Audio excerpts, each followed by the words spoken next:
Bonjour, bonsoir à toutes et à tous, ainsi à ceux qui nous écoutent en podcast et bienvenue dans la deuxième Toulouse. On est ensemble pendant 1 heure pour parler du Toulouse Football Club. La composition de cette feuille de match, la 371e ce soir.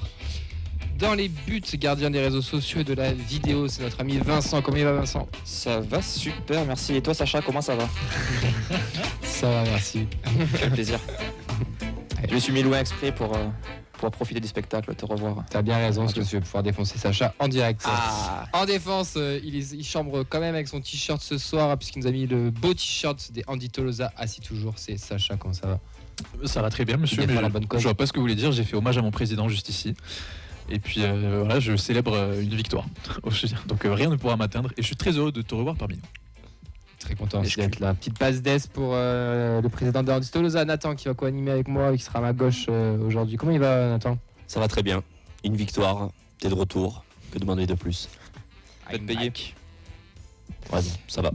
Au milieu de terrain, ton acolyte Ben, comment il va ? Écoute, ça va en Ligue 2 et très très content de te revoir. Enfin en Ligue 2, ouais. Et enfin, je te revois, au choix. Je parlais de la Ligue 2. Les deux me vont, avec le enfin, les deux marches. Et enfin, Cazeris casse de mon club aussi.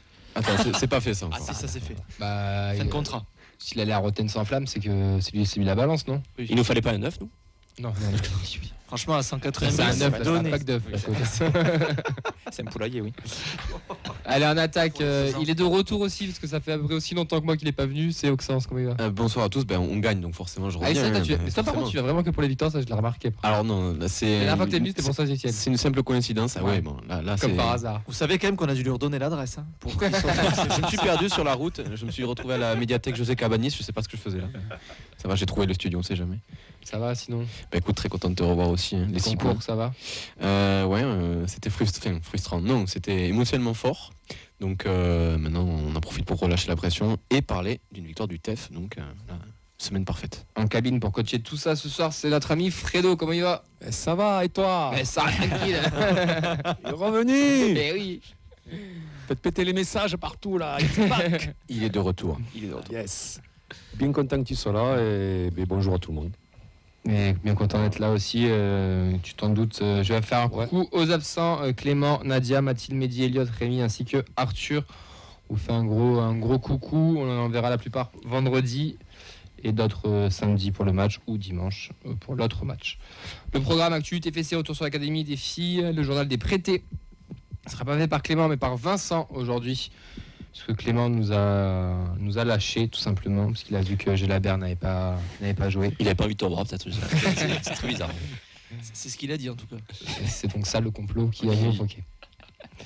On reviendra sur la victoire de Rennes, surtout de Toulouse face à Rennes, excusez-moi.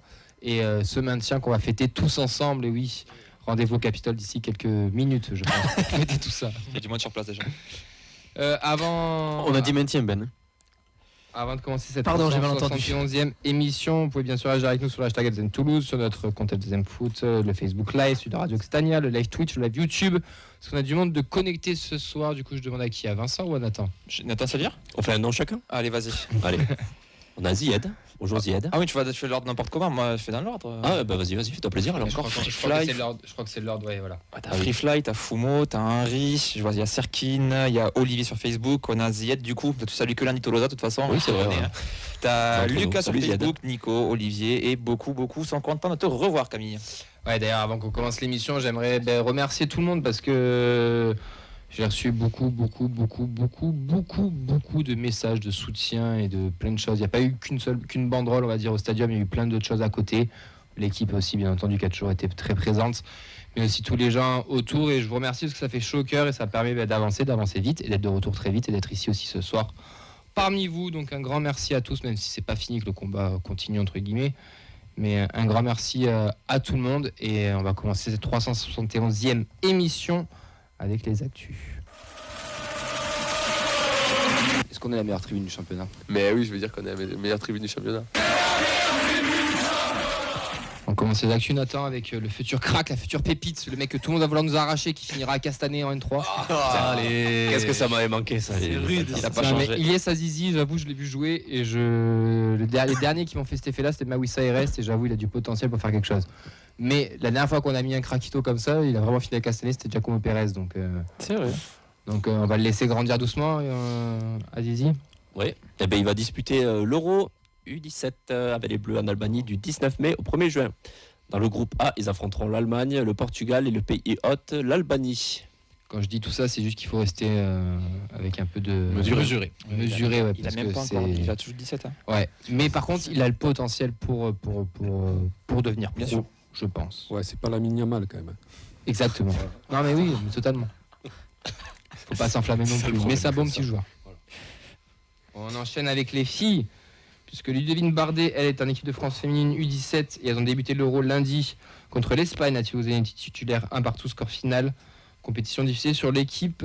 À noter la défenseuse Maria Ferreira. Bento Dos est sélectionnée avec l'équipe de France U16 pour 3 matchs contre le Portugal, l'Espagne ainsi que l'Allemagne du 14 au 19 mai. D'ailleurs, vous pouvez voir sur les réseaux de l'équipe le but égalisateur. Ça se dit égalisateur Ouais, c'est ça. Très joli. de la U17 qui fait un rodéo tout seul au milieu de terrain, qui tape tout le monde, le gardien. Enfin, un but à la mine Yamal pour le coup. Fred. Mais ouais, joli but. Je sais pas si t'as vu où il est l'Euro des filles. Non, j'ai pas fait attention. Aux îles Féroé. Ah, Là, on doit jouer la conférence. Tu sais. exactement. Ferry 1, Sacha, Ouais, Ça n'a pas Fred, changé. on est là. Attends. Sur le pont. Lundi Ferry, là derrière le canoë pneumatique. Le canot de sauvetage. Je rigole pas trop parce que je risque d'y aller avec lui donc. Là, je me présente aux élections de Nordito Lozap la prochaine. Il veut faire un putsch déjà. Oui, j'ai pris ta place après à l'animation, donc ça y est. C'est pour ça. On a versé les places. Je te rends l'appareil. Et alors, Ludivine Bardet, c'est la cousine de Romain Bardet. Non, c'est vrai. Ah, ouais, c'est vrai. C'est pas une vanne. Non, non, c'est vrai. Non. Ah, si. Non, mais je suis sûr que c'est une connerie derrière. Mais oui. Enchaîne. Je suis Je vexé. voulais lancer une rumeur de fou. Quoi. Et on a Romain au téléphone. Alors, est-ce que c'est ta cousine? Romain Bardet, il est d'Auvergne d'ailleurs. Ouais. Je dis pas de conneries. De sa carrière. On peut pas avoir que des qualités non plus. Je t'emmerde. Ça fait plaisir de te revoir, Sacha. Allez, on va enchaîner avec les journaux des prêtés et les filles. Non, pas du tout journal des prêtés et les filles. L'ancienne Marseillaise qui marque contre l'OM, et ça, c'est pas bon. C'est bon ça, voilà. Allez, la fabrique violette avec Vincent, c'est la préformation ça. Exactement. Les U14 ont fait un partout contre Bagatelle. Les U15 ont perdu 2-1 contre Colomiers. Les U16 ont battu 6-2 Figeac Capdenac. Les U15 ont d'ailleurs un match en semaine. Ça sera demain à 19h à Albi-Marsac. Pourvu qu'une équipe toulousaine aille encore une fois gagner à Albi-Marsac. Mon cher Sacha. Tu iras, Sacha, s'il te plaît, pour faire le reportage Écoutez, il y a la Ligue des Champions demain. à 15h À 15h. Ah non, à 19h, À pardon. 19h, ouais, non, je sais pas. Peut-être un Ok. duplex. La Youth je sais League. pas. Pour des U13, ouais. Un bifort. Un petit fort. Pour des U15, ouais, non. En vrai, non, mais toujours bien. En vrai, moi, j'essaie d'aller voir au maximum quand c'était les filles ou quand c'est les jeunes qui a un match dans le coin. J'essaie d'y aller à chaque fois. Bon, C'est une ça, blague. ça ne m'apporte pas souvent Il est mignon. plus de baume au cœur que d'habitude, mais non, en vrai, c'est. Bah écoute, j'ai le cœur partagé, mais j'y vais à chaque fois, en tout cas. J'essaye. C'était pas les seules équipes qui ont joué cette semaine puisque les U13 féminines ont remporté la finale régionale du festival Pitch U13 à Canet en Qu'est-ce que c'est Roussillon. le festival Pitch, Et Vincent participeront à la grande finale à Cap-Breton. Je ne parlerai pas de ce festival Pitch. Il y a Mathilde nous en parlera mieux que moi. Ça m'étonne que tu l'aies jamais fait, toi, par contre. Et je l'ai dis pas fait. ça pour la vanne. Je Je l'ai dis fait. ça pour vraiment le Je côté l'ai fait dans football. mes rêves. Ah ouais Pitch, c'est incroyable d'avoir Pitch sur le maillot. Non, non, Ah, je c'est l'ai Coupe fait. de France, un peu. Mais t'as jamais fait le festival Pitch. Et Non, votre on chat, n'avait tu pas l'as beaucoup fait d'argent au Là, club. que t'arrives pas en finale, c'est une chose, mais de jouer la coupe. Non. Ah ouais Non, on faisait juste les coupes où, comme toi, tu sais, fallait jongler s'il y avait égalité. quoi. C'est- Ah ouais, j'étais champion régional quand Ça même. fait longtemps qu'on n'a pas entendu ça là. Eh, moi, je l'ai fait. Jongle quand j'ai- ton prono. J'ai fait. Ouais, putain, ça me manque. Ça. Je pourrais plus le faire d'ailleurs, Fred. Si 0-0, tu peux faire. Ouais, c'est vrai. Ou victoire extérieure. Non, mais moi, je l'ai fait en tant que coach ici avec des équipes qui étaient pas folles parce que j'avais des équipes 2 à l'époque. Donc, Ouais, non, mais ça ça m'étonne. n'existait pas à notre époque. Je si, si, ça existait. Ah ouais mais moi, je l'avais même à Clermont. pense. Mon donc, club avait pas d'argent. Ou n'était pas au courant. Oui, je suis pas au changer. courant. Ou alors t'étais pas invité. Quoi. Il s'est pas sélectionné. C'est possible. Ils ont tous gagné. Pas dans le groupe, il disait pitch. Non, Ben, pas dans le groupe.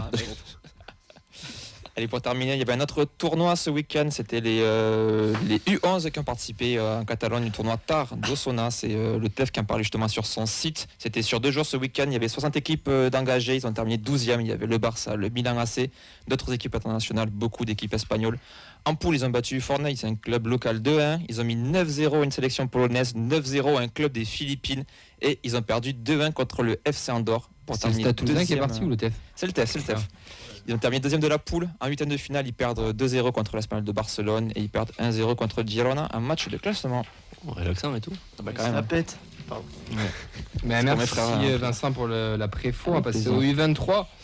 Les U23, Nathan, qu'est-ce qu'ils ont fait? Ouais, ils ont perdu au tir au but face à Rennes, malheureusement 4-3. Donc un partout dans le temps réglementaire. Les buteurs sont Edjouma.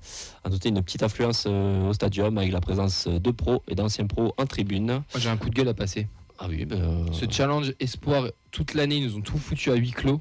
En mode, on vous donne pas l'info, on vous le donne au dernier moment, mais toi, huis clos, vous n'avez pas le droit de les voir, à part derrière un grillage sur le pont.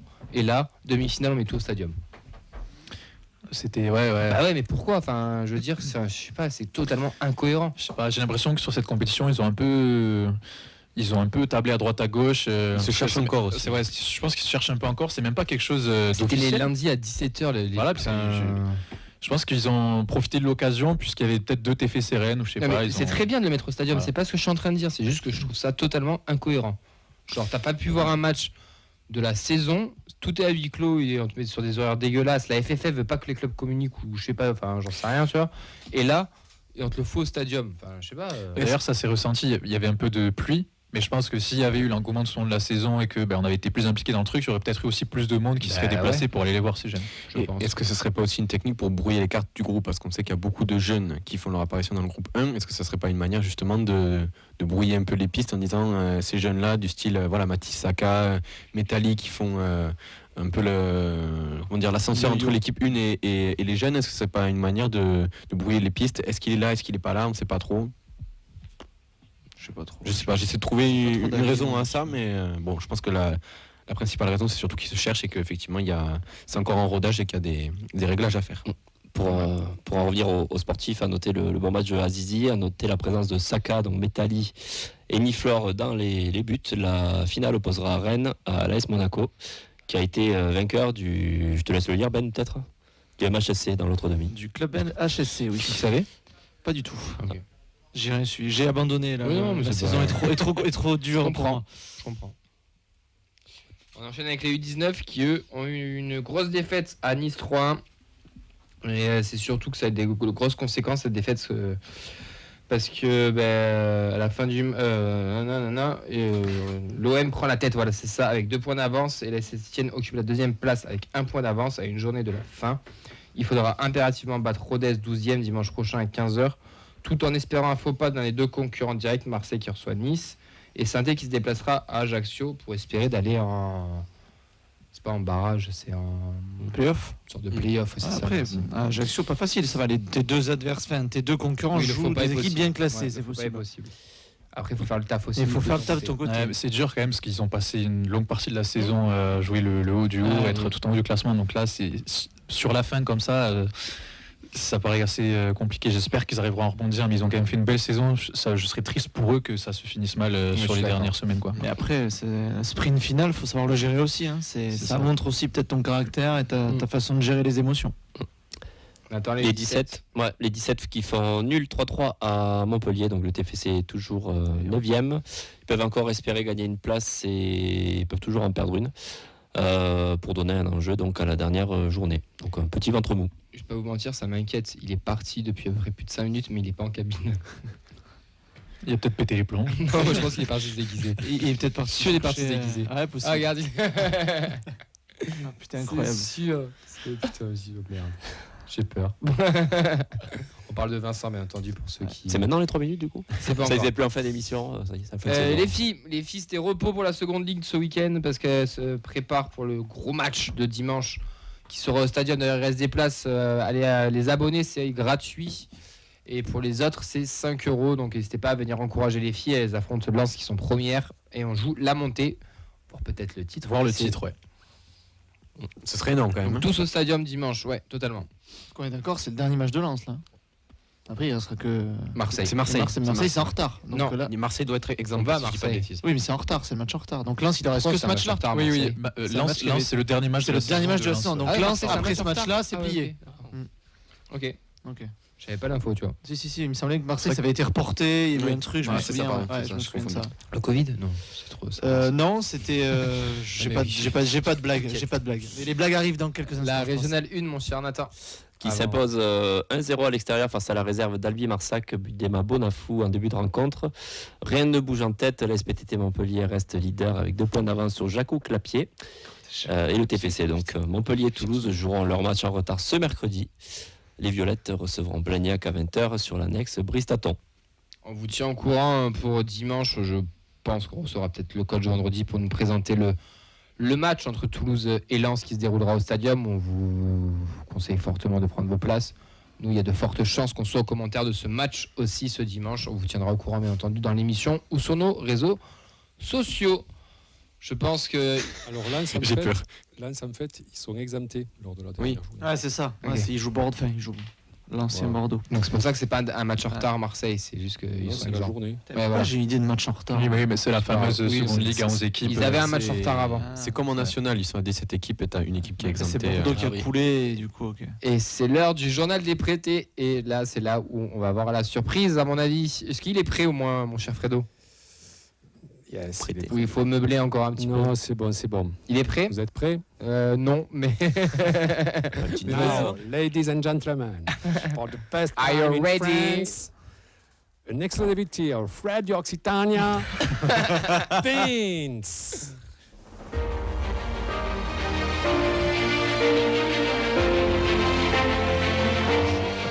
Bonsoir à toutes et à tous et bienvenue à la cérémonie des Faisans d'Or 2025 en direct des studios de Radio Occitania à Toulouse.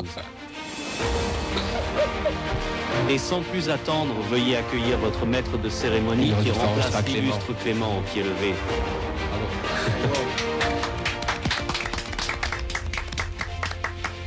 Merci.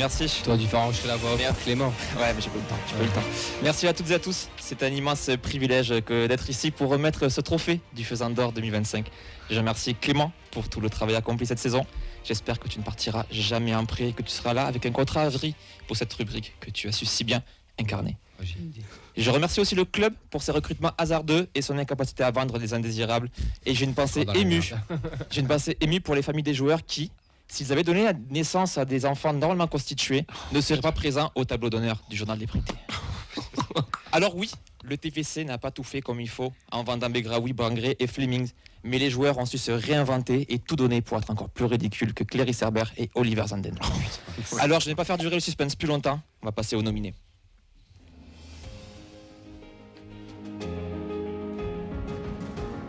Et les nominés pour le trophée du Faisan d'Or 2025 sont Ibi Sissoko pour Maman, j'ai raté mon prêt. Raté. César Gélabert pour Comolix et Novelix près de César. Alex Dominguez pour Retour vers le banc des remplaçants. Saïd Amoulich pour Le pas bon l'abruti et le faisant. De très bons nominés, ça serait injuste de ne pas mettre en valeur quelques stats quand même. D'abord, vas-y, excuse-moi. On peut faire un tour pour savoir qui mettrait le Faisan d'Or avant que tu te donnes... D'abord, je présente un petit peu tout le monde. Ah, et là, vous pourrez faire votre guess si vous voulez.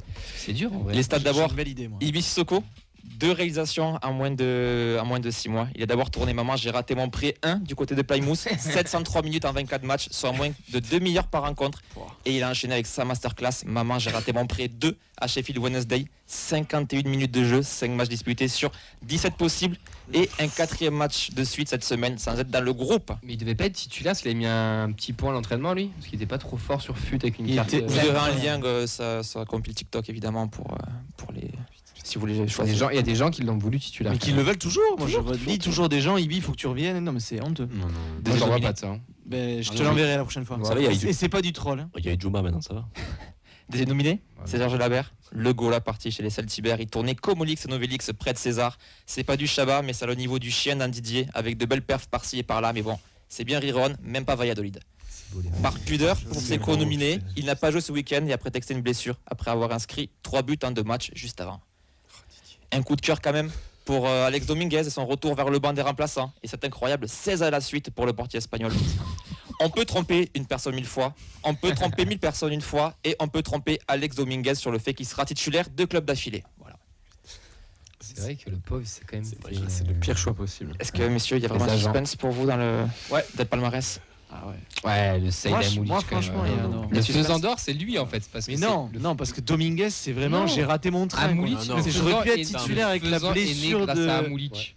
Ouais, mais il n'y a pas Amoulic, le faisant. Parce qu'il a un petit totem. Je trouve que Dominguez, avec son raté de. J'aurais pu être titulaire. C'est quoi les conditions du Est-ce que vous connaissez. C'est truqué. Est-ce que vous connaissez un joueur professionnel qui s'est brisé la main de dépit? Hormis lui. Est-ce que tu connais un joueur professionnel qui revend ses maillots sur Vinted et il les refuse à quelqu'un qui te veut le donner? Tu connais bien, je sais que c'est tordu la cheville en provenant son chien. Non, mais c'est le faisant de platine. De toute façon, les votes sont clos. J'ai l'enveloppe ici avec les résultats. Le faisant d'or hors Saïd, c'est Alex. Je suis d'accord. Mais le vrai faisant. Fred. Et le vainqueur est Saïd Amoulic, bien sûr. Bien sûr, Saïd Amoulic. Pour le pas bon, l'abruti et le faisant. Plus dans le groupe depuis le 15 mars, 17 minutes de temps de jeu moyen, puisqu'il est soit titulaire sans savoir pourquoi, soit il n'est pas retenu. Il a été envoyé en vacances en pleine saison et va rester écarté jusqu'à la fin du championnat par son entraîneur, alors qu'il n'y a qu'un seul vrai attaquant de pointe dans tout l'effectif de son club. Il ne s'entraîne plus avec le groupe, les joueurs ont demandé à écourter son prêt car il ne s'intègre pas. Le coach lui a même dit qu'il n'était pas en prison et qu'il s'est fracturé du coup la main après avoir appris qu'il n'était pas retenu. Donc le goulag, c'était pas une connerie. Et il y a eu quoi d'autre? Oui, et les maillots aussi sur Vinted. Voilà. Qui d'autre que lui peut être renommé? Le clou du spectacle, vous l'avez dit, acheté 2,5 millions d'euros il y a un an et demi, il est sous retrache jusqu'en 2027. Merci, bravo. On a redemandé dès la saison prochaine et pourquoi pas un incroyable doublé. On a oublié le match amical qu'il a joué quand même. On va en faire quoi de ce mec en vrai? Je sais pas. C'est une vraie question, on va en faire quoi? Faut le rompre? Quand de Barrio est intéressé. Mais faut rompre le contrat, faut qu'il dégage. Merci messieurs, merci Clément. Ouais. Bravo Vincent. Non, bravo Saïd. Bravo Saïd. C'était 2027, waouh. Est-ce que la prochaine fois qu'on va au club, on pourra remettre un petit faisant d'or et leur demander qu'ils le donnent à Saïd? Je tiens quand même à remercier le TFC pour nous permettre d'écrire cette magnifique chronique mardi après mardi. Écoute, je crois que tant qu'elle sera là, je serai là. À prendre avec second degré et humour, bien entendu. Bien sûr. J'espère vraiment que l'an prochain, il y aura des beaux prêtés. Ouais. Non, on est quand même le seul club qui arrive à prêter des joueurs qui sont censés aller gagner du temps de jeu et en fait ils en perdent. Ouais, donc c'est quand même c'est révélateur. Ouais, c'est particulier. On rigole bien. 2,5 millions. Mais on leur souhaite le meilleur évidemment. Ouais. Comment enchaîner après ça? Non mais je réfléchis vraiment à ce mec là, genre comment tu vas te débarrasser de lui? Tu le prêtes, ça marche pas, tu peux pas le vendre parce que personne va vouloir l'acheter. Non mais la data c'est pas infaillible. C'est rupture de contrat, je pense là. C'est la seule solution parce que il va devoir payer. C'est 2 années de contrat, ça fait énorme. Même lui, il aura pas envie de rester, il va tout faire pour se barrer. Ah non, je pense à mon avis, il est pas à 10 000 € lui par mois. Non, la soupe elle est bonne, je pense. Un licenciement pour une aptitude. Le Levin Kurzawa du TFC quoi. Non mais Levin, franchement, il faisait moins de. Il était moins cher. Non, il était à 300 000. Non, Levin, il avait un salaire de fou. Il a re-signé, ils l'ont mis au placard 2 semaines après. Ça, c'est quand même masterclass. Génie. Ça, c'est génial. Allez, on va enchaîner avec le retour de la victoire, du maintien. On va l'embrasser, et comme on va embrasser la Coupe d'Europe l'année prochaine. Europa League. Ligue 1, il y a le maintien. Messieurs, dames, on a appris, le site du TEF nous a appris, enfin la data nous a appris du coup, que c'était la 1200e de l'histoire, victoire bien sûr du TFC, toutes compétitions confondues. Premier succès de l'histoire du club dans l'élite, c'était quand? C'est écrit le 22 août. Ouais, bravo, bien joué. Le 22 août 1937, c'est super bon. Putain, même les questions de TF1, elles sont plus faciles que ça, t'imagines? C'était lors d'un match face aux Girondins de Bordeaux. Le TEF s'était imposé 3-2. Il était en D1 déjà Bordeaux? Ouais. Allez, 23 000 spectateurs. Et il y a eu la 1200e défaite du MHS aussi ce week-end. Donc ça aussi. De la saison. Et ça, c'est un exploit. Ouais, mais Saint-Étienne a pris plus de buts que Montpellier et ça m'a choqué. Pleure-moi parce que tu seras malheureux de pas faire de DEP là-bas la saison prochaine. Ouais, ça je suis. À part en Coupe de France. Mais... Oui. Oh non, j'espère qu'on va pas vous tirer. Ah bon? Non. C'est sûr qu'on bref, on en parlera en dehors. 24 000 personnes, enfin 23 926. Reste Criswell Cambo, Sidibé pour la défense. Kamenzi le retour avec Donum, Caceres, Sirogbo, Magri, King en attaque, Messali pour Magri 73e, Zaitz 77e, Agdad pour Beau à la 87e. Victoire 2-1 de nos violets face à Rennes. Messieurs, quels sont vos points? Je vous écoute. On va commencer par Sacha.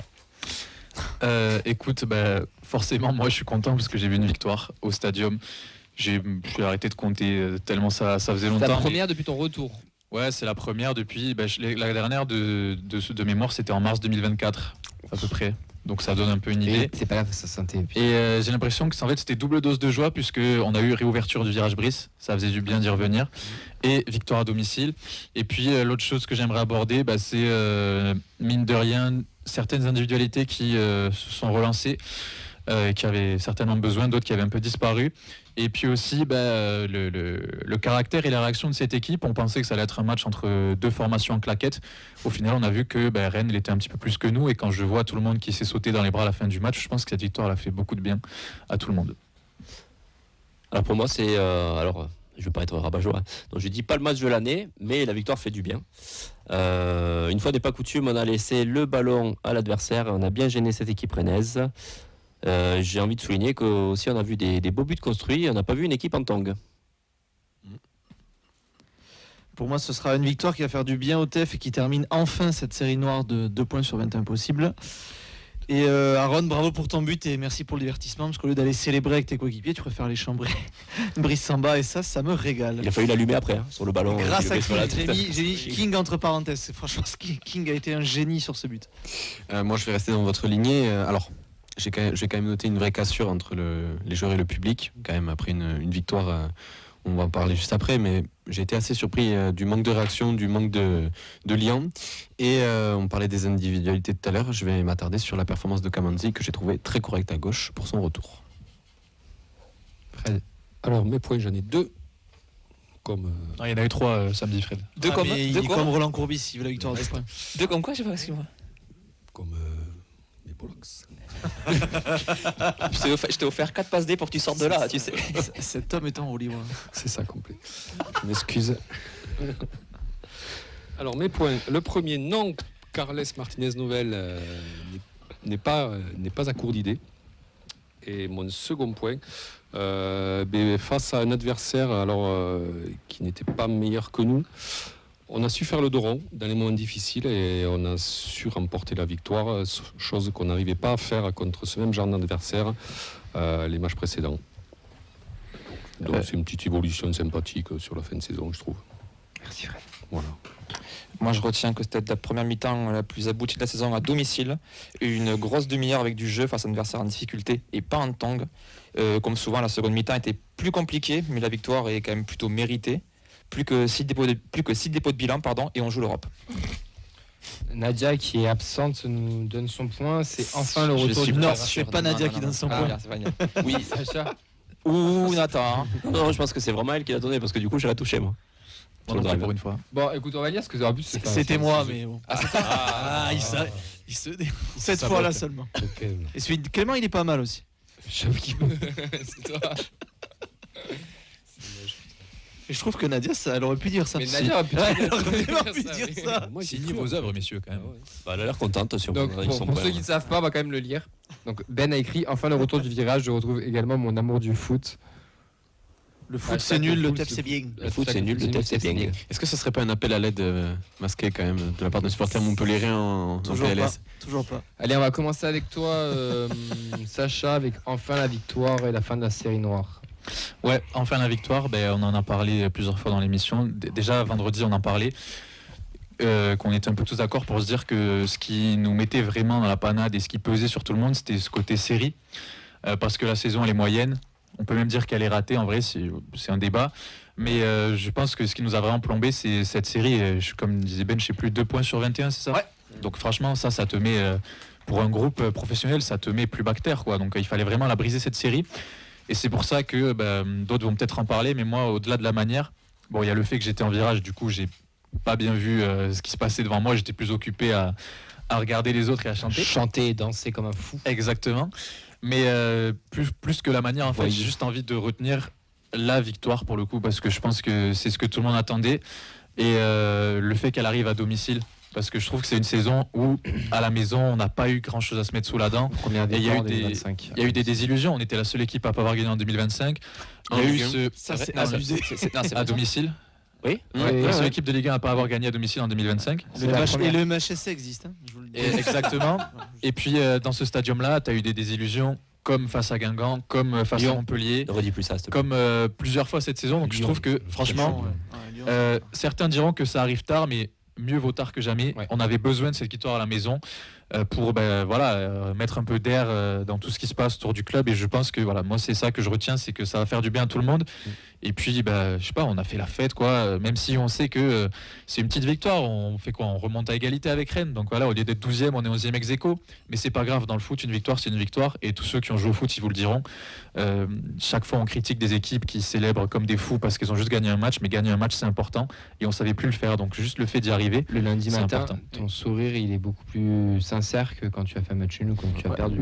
Mais surtout quand t'endigues une série comme ça, je pense Ouais. que tu le vois, parce que j'en parlais avec Nathan sur le premier but là, mais on voit Donoum, la joie qu'il a sur le but de gauche, je pense que ça devait peser. Enfin, tu fais, donc attends, ça fait 7 matchs sans gagner, t'es en difficulté, tu sais, je pense que ça travaille. Et la joie de Carles aussi sur les buts. Ouais, la joie de Carles, je pense qu'au bout d'un moment, la joie, c'est une normal victoire. d'être joyeux pour avoir gagné. T'as le soulagement aussi quand tu vois la fin. Et voilà, je pense que c'est plus du soulagement. Comme le dit Sacha, tu joues au foot, une victoire c'est une sensation, c'est inexplicable. Et quand tu sors d'une série comme ça, le soulagement, il est vraiment. Tu travailles toute la semaine pour y arriver. Ça Quand ça marche ça pas, m'amène aussi un peu à avoir une autre lecture sur le match nul à Nantes la semaine dernière, parce qu'on a vu un groupe qui a réagi, les joueurs étaient très fiers d'eux, ils étaient soudés.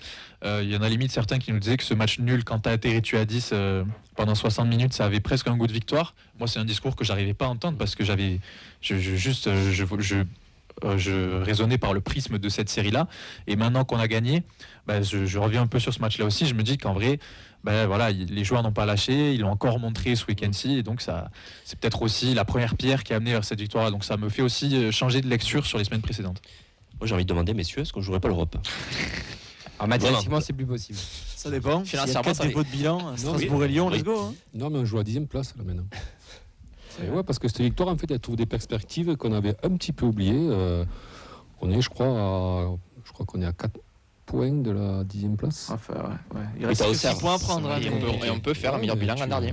T'as Auxerre qui est devant, je crois, à 4 points. Ouais, t'as Rennes, Auxerre qui s'est fait fesser face à leur. Rennes, vous êtes foutu de ma gueule il y a 3 mois quand je vous disais qu'ils nous passeraient devant. Ils sont à égalité de points avec nous quand même. Il y a Auxerre à 46, Rennes à 40. Non, c'est Auxerre à 41, Rennes et nous à 38. Donc 3 points. Donc il y a 3 points, il faut une victoire sur les 2 derniers matchs et espérer que c'est jouable. En fait, si on gagne les 2 derniers matchs, on sera, je pense, 10e. Ça dépend. Ça dépend si Saint-Étienne gagne son match la semaine prochaine. Oui, il y a plein de s'ils paramètres. sont pas trop sanctionnés par la commission aussi. En fonction de qui joue, je vais bien qu'on perde de match. Si jamais ils peuvent les doubler au classement pour la descente. Non, ils sont trop loin. Et au final, 10e, ça serait notre meilleur classement depuis la remontée. C'est à se casser la tête quand même. Ouais, c'est ça. On fera les bilans à la fin, mais oui, c'est sûr. On paiera les musiciens à la fin du bal. Nathan, enfin une victoire. Bah ouais, de mon côté, je pouvais paraître un peu rabat-joie parce que je me suis dit, oui, je sais. Je trouvais que c'était pas le match de l'année. Effectivement, on a joué un match, on a été quand même assez solide. On a entamé en posant beaucoup de difficultés à cette équipe rennaise. Sur l'entame du match, sur demi-heure, on était face à une équipe de Rennes qui a plutôt eu le ballon, qui nous a laissé des espaces derrière. Donc on s'est plutôt bien projeté vers l'avant. C'est là où on était dangereux. Moi, je suis content parce qu'on a quand même vu des buts construits. Oui. Donc le but d'Ogbo. Dans le jeu. Hein. Ouais. Jeu en triangle, etc. Ouais. Le but d'Ogbo sur 3 passes, des décalages, avec une présence aussi que j'ai notée dans la défense rennaise. Ça faisait très longtemps qu'on n'avait pas vu autant d'offensifs. Ogbo était pris toujours à 2. Il a posé beaucoup de soucis aux Rennais, c'est ce qu'il disait sur DAZN.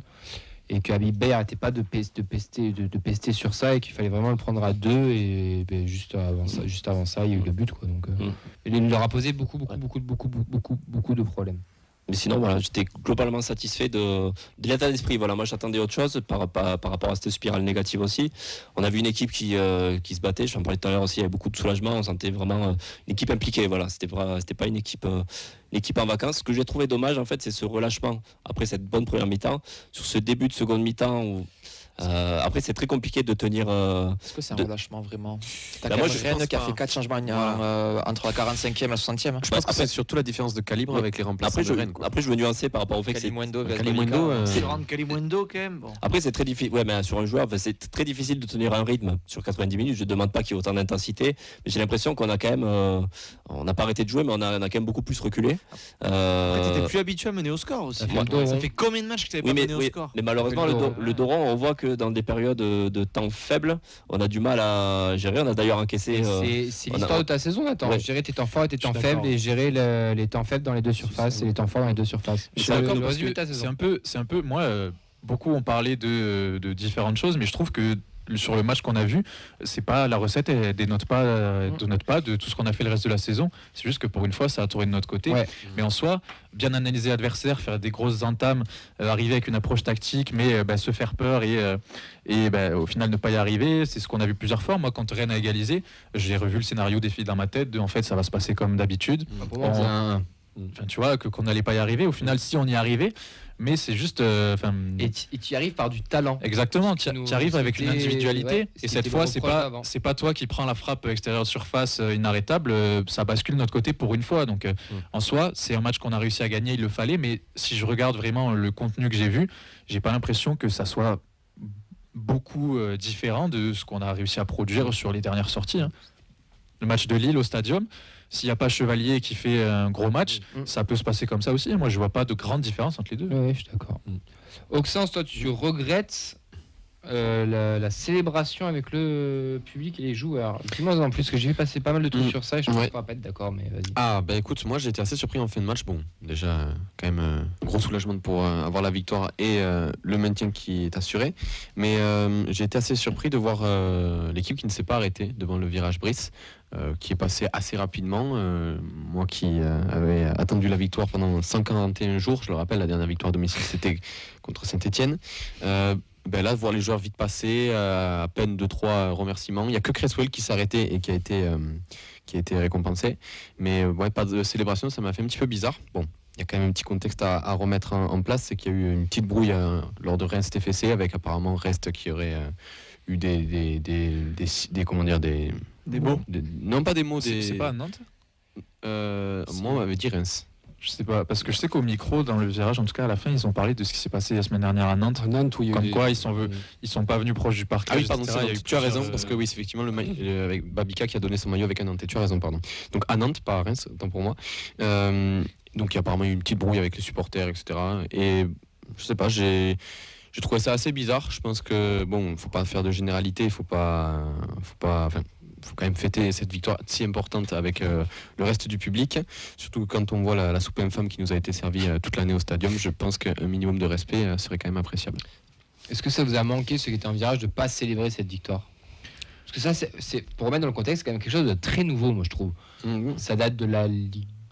Ouais, c'est ça. Le retour du public. Je m'attarde là-dessus parce que ça fait un petit moment que j'avais pas vu ça. Parce qu'il y a une fracture entre les supporters et les joueurs. Je pense que c'est juste parce que non, je pense que c'est juste passager. C'est qu'effectivement il y a l'épisode à Nantes qui est un peu en travers de la gorge. Mais bon, c'est les derniers matchs de la saison. C'est déjà qu'on se plaint de ne pas avoir beaucoup d'attachement pour cette équipe, en tout cas qu'il n'y ait pas forcément de cadre et d'affect qui se dégage. Si les joueurs commencent à se comporter comme ça, ça pourrait avoir des conséquences un petit peu plus profonde. Non, pour moi c'est juste que c'est l'humeur du moment. Il y avait déjà eu le fait que les Indians se tournent après le match. C'est quel match? Brest. Oui. On en prend 4 quand même. Oui, non mais je veux dire, il y avait un enchaînement de choses qui ont fait que chaque côté, chacun a sa vision des choses. Oui, chacun aura des trucs à dire à juste titre. Pour les joueurs, les supporters devraient être à leur place. Pour les supporters, les joueurs ne mouillent pas assez le maillot parce que eux ils se saignent pour venir prendre. Toi qui étais au stade, tu l'as ressenti comme ça aussi ou pas? Moi j'étais surpris, déçu parce que c'est quand même moins sympa le tour du stade. Après ils ont fait le tour du stade, ils auraient pu aussi se séparer au vestiaire. Pour moi c'est juste un compromis. Pour moi ma théorie c'est qu'à Lens il n'y aura aucun souci, c'est-à-dire derrière la saison ils feront le tour et voilà, et on se quitte comme ça. Le prochain on repart à 0 et tout ira bien. Après il y a eu quand même, je pense, le match de Guingamp aussi, on en parlera au bilan de fin de saison, mais ce match il fait très mal, avec les supporters. Et là la fracture elle ça nous est resté comme un travers de. Je suis d'accord. Mais par rapport, je vais prendre un exemple.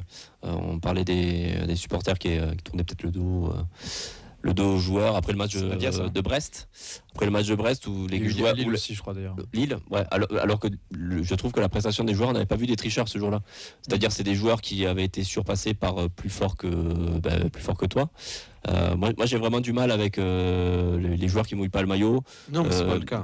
Voilà. Et en fait, je pense que d'avoir reçu autant de critiques négatives envers eux, alors que je pense, on l'a vu cette année, c'est juste que voilà, on n'a pas pu viser plus haut, non pas parce qu'on avait des tricheurs dans l'équipe, mais c'est parce qu'on était limité. On était limité. On était limité, qu'on n'avait pas les moyens. Et je pense que les joueurs sont sensibles aussi aux critiques et que la réaction, elle est, on fait le tour, on fait le tour en étant, voilà, par respect aussi pour les gens qui viennent te voir. Mais c'est normal que l'ambiance, en plus de ça, tu es sur une série de 6 matchs sans victoire, voilà, 5 défaites, que tu n'aies pas envie non plus d'aller célébrer comme si tu avais gagné un titre. Donc je pense que Moi, je vais niquer peut-être un peu l'ambiance, mais j'entends, je comprends, mais je trouve qu'ils nous doivent rien en fait. Ce coup de célébrer, de le faire à chaque fois, c'était un petit rituel qui s'est fait. S'ils le font pas, après j'étais pas au stadium, je sais pas trop comment ça s'est passé. Ça me dérange pas des masses et je trouve qu'on commence à après à avoir un truc de ouais, ils nous doivent ça, mais non, ils nous doivent rien du tout. C'est pas une question de nous devoir quelque chose. Après, pas un match à domicile, malheureusement, il y a la venir célébrer comme des oufs, je trouve ça très paradoxal aussi. Pas forcément comme des oufs, mais tu vois une petite célébration parce que là, pour avoir vu le trajet du groupe après le match, c'était vraiment expéditif. C'est vraiment 2-3 applaudissements et puis maintenant on va au vestiaire, c'est fini. Mais ce que je veux dire, c'est que c'est quand même dommage de pas prendre et après quelques minutes. Pas si sensible que ça aussi parce que là c'est encore plus catastrophique. Si, il le sent. Moi je pense qu'il le sent parce que c'est les qui redescendent aussi. Mais c'est l'écosystème qu'on a créé aussi autour de ça. Il faut des joueurs. C'est le foot en général. C'est pas que le TEF, c'est la Ligue 1, c'est le foot français, c'est aussi le recrutement du TEF qui prendre des joueurs où il y avait aussi le comportement, le mental et tout, donc c'est aussi leur première expérience où ils se font chahuter par les supporters, donc il faut qu'ils... Mais pour mignon, c'est très gentil. C'est de la banderole au cerf. C'est leur première fois. Le chahutement, c'est la banderole au cerf. Mais c'est leur on vous lâchera jamais et vous. Mais c'est la première fois, donc ils sont pas habitués, ils sont vexés. Demande.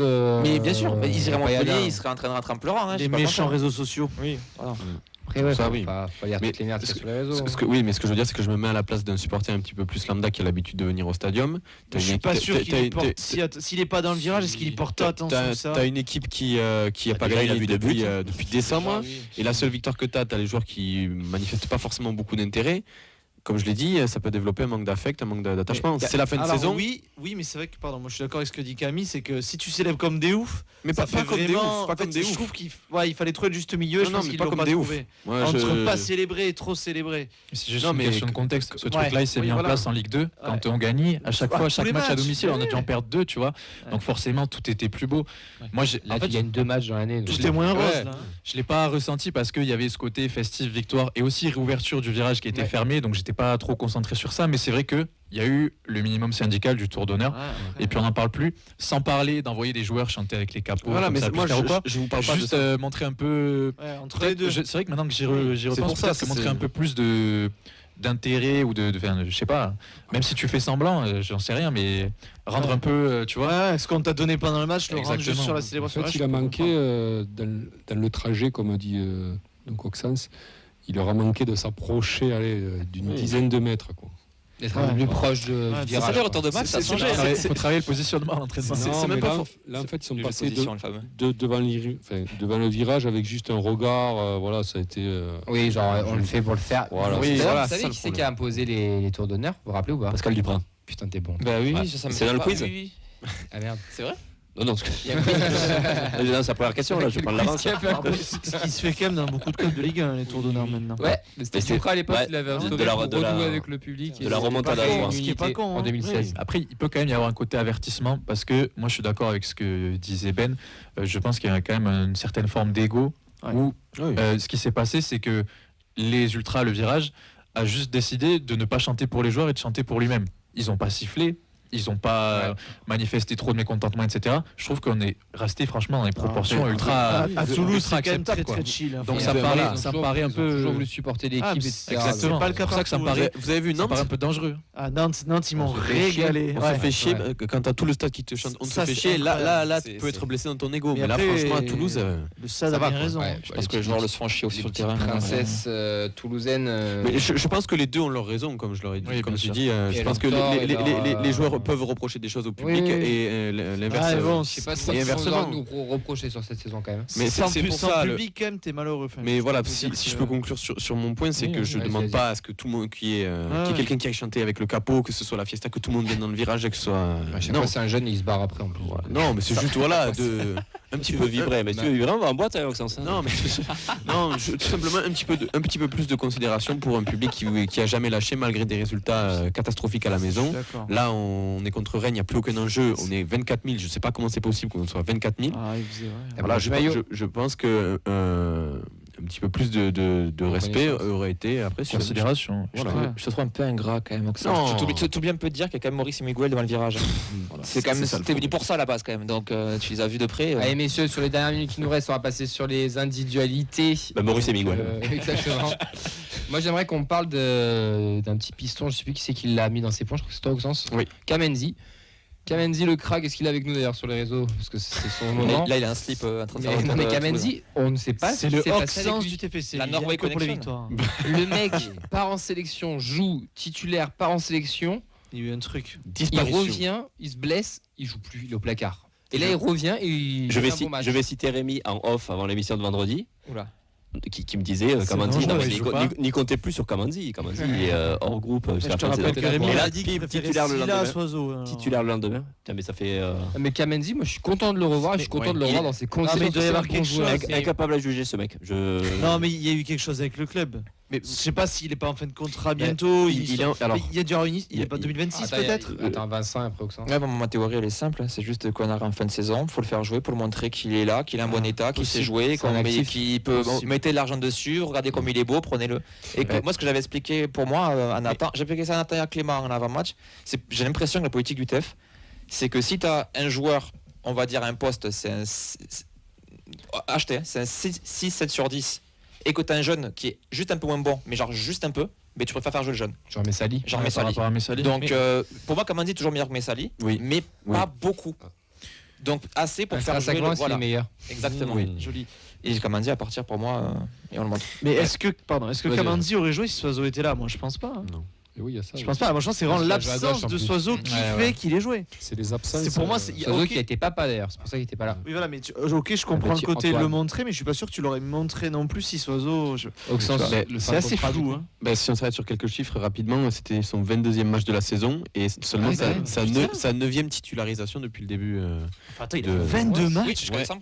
Mais après Alors en il joue comptant quand les même pas. petites entrées où Ah, et il la rentre Coupe de 30 France. secondes Ah, en Zaid, minute. Zaid, ça fait 25 matchs hein, la saison. Il a Donc, fait un match accumulé quand même. Avant que Donum se décide vraiment à À être devenir bon, piston oui. à 100%, c'est lui qui a le poste. Parce qu'il y a aussi un concours circonstance. C'est le sur les retour avec places Donum. Soiseau. ouais. Et Messali monte en puissance. En donc, début de il saison, saute. on se demandait si Soiseau allait vraiment récupérer son poste de titulaire Au final, indiscutable, parce que Kamanzi faisait des Et bien bonnes en chambre aussi, prestations. pour le match qu'il fait aussi, pour venir à la prestation sportive, il fait quand même. Ah oui. C'est quand même- Ouais. il va y Non, aller mais le truc. il a toujours été combatif, il a toujours été battant. Et c'est vrai que j'étais surpris en fait de le voir aussi à Jam. Après bon, il a eu du mal en face, il avait le latéral rennais à Signon peut-être ou Non, Ah, c'est Signon, ouais. Ah non, Signon. c'est à droite. c'est à Et Signon. il a quand même, je trouve, il a apporté un peu de fraîcheur, un peu de mouvement. Alors, il y a eu du mal, on va dire, dans le contrat avec le latéral, mais il a apporté un peu de dynamisme. Il faisait beaucoup d'allers-rtrurs, il était assez. Il avait a des pas préfères sur de sauter, non profondeur aussi. De l'autre côté, il avait Signon, mais c'est vrai que moi je l'ai trouvé entreprenant sans être suicidaire malgré le faux pied. Après, il a toujours joué comme ça, Kamanzi. Ouais, voilà. C'est pas un latéral qui va prendre le couloir pendant tout le match. Il aime bien rentrer intérieur, il aime bien combiner, il aime bien essayer dans les petits espaces. Donc moi, je trouve qu'il a fait ses, La patte comme disait Carles, Nathan, là. il a fait ses minutes comme il les fait à chaque fois et sans trop se plaindre ou sans tenter. Si allez, il fait un coup du foulard, mais derrière il se rattrape bien. Enfin, c'est pas le joueur. Je trouve que c'est le joueur comme disait Vincent, tu vois, le 5-6 sur 10, bah il est là. Je trouve que c'est un joueur d'équipe. Quand on est bon, il est bon. Quand on est un peu plus en difficulté, il disparaît un peu aussi. Oui, ça, C'est c'est pas pas lui du qui va te faire la différence, mais tu sais que c'est une valeur sûre si jamais tu as besoin qui te dépanne pour un match de Ligue 1. Quoi. Ouais, mais il s'est jamais imposé comme un titulaire, quoi, en fait. Et il aurait pu. Oui, Avec le départ de Ah, il- Dessler, on y croyait. Hein. Enfin, attends, il a quand même eu des opportunités pour Ouais, s'imposer. oui, c'est ça. Ils lui En ont début quand de même saison, donné des ouais, billes pour ouais, un il peu peut comme avoir- Babika. Les au 2-3 final. premiers avoir mois des de regrets. la saison, moi tu me dis Kamanzi titulaire, je te dis oui. Hein. Mais Bah, toi, en t'en as quelques-uns. novembre, Babika, c'est le même statut. Il en a eu des novembre, chances, il les a grillés. Babika, non. Il a eu ses chances. Ouais, mais je t'aurais pas dit Ah titulaire. non, mais il a eu ses chances. En novembre Et il a 2024, pas- Kamanzi il était appelé en sélection. Et après Ouais, ça, il se après, blesse et finit au Et pied. ensuite, il y a eu disparition. Après, c'est comme d'habitude, hein, les blessures au TFC, on sait bien qu'il y a 0 comme dessus. C'est hallucinant. Nicolas l'entraînement, il était pas bon, on sait pas aussi. Oui. Aussi. Dans les autres clubs, c'est pareil d'ailleurs sur les blessures, il n'y a que nous. Non, moi, nous, à mon pote, je sais qui est blessé, qui a quoi, qui revient quand. Nous, on n'a rien. Non, vous, c'est Fornox, le médical. Parce qu'il y a un autre joueur que vous voulez mettre en avant. Jacques Sens, bah oui, c'est ton moment. Ben, vous savez quoi, moi je n'ai pas parlé d'Aaron Denou, je vous laisse en parler pour moi. Ah oui. Est-ce que je peux m'excuser encore auprès de lui? Pourquoi? Mais attends, pourquoi on va s'excuser? On s'excuse pas auprès de Donoum l'ailier. Non, mais Donoum l'ailier, c'est oui, oui. Donoum piston, c'est bien. Donoum, moi j'ai compris une chose, c'est qu'il faut insulter sa mère pour qu'il c'est abusé. C'est ce genre de joueur. On a tous connu ce genre de joueur. Non, mais c'est vrai. On a tous fait du foot. Tu le sais qu'il y a d'autres joueurs dans l'équipe. Si tu l'insultes pas un peu sa mère et que tu vas pas le chambrer un peu, il est pas bon. Tu sais, il est. Non, mais comment tu marques marques jamais et tu vas pas célébrer avec tes potes, tu vas chambrer. C'est Donoum, mais moi ça me fait kiffer. Ça me fascine. J'ai dit dans les bilans, rappelle-toi, il a tout pour devenir le chouchou. Et moi, ça. J'ai envie que ça soit chouchou. Mais s'il faut lui insulter sa mère pour qu'il fasse ça tous les week-ends, on le fera. Et le pire, c'est que Mercato Maboul va fêter. C'est un an. Et le pire, par rapport à la parodie. Mercato Maboul. La parodie. Et c'est vrai que l'an dernier, il fait ça l'autopromo. Allez voir sur. Tu vas donner la description, t'inquiète pas. Non, mais le pire, c'est que l'an dernier, on n'imaginait pas en fait qu'il avait autant de marge de progression à ce poste-là.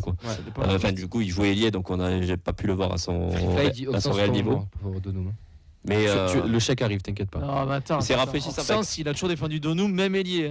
Moi, je trouve qu'il y a quand même une vraie différence entre les deux. Pas forcément tant qu'ailier. Moi, je vais le répéter pour la 5e fois. C'est pas grave. En 5 émissions, parce que tu es venu que 5 fois. Parce qu'on s'attrape toujours sur Donoum. J'ai le temps de jeu de Kamanzi, c'est pas grave. Pour moi, Aaron Denou, c'est un joueur qu'on n'a pas, c'est un profil qu'on n'a pas, que ce soit physiquement et mentalement. Je sais pas si c'est une bonne chose ou pas, mais il a toujours cette percussion, ce pied gauche, et moi j'aime ce genre de joueur parce que, comme on l'a dit, c'est quelqu'un qui peut devenir le chouchou du stadium. Il y a 12 mois, il se faisait démonter. Mais parce que c'est pas le même joueur. À juste titre. On a dit bouge-toi frère, t'as le potentiel. À juste titre.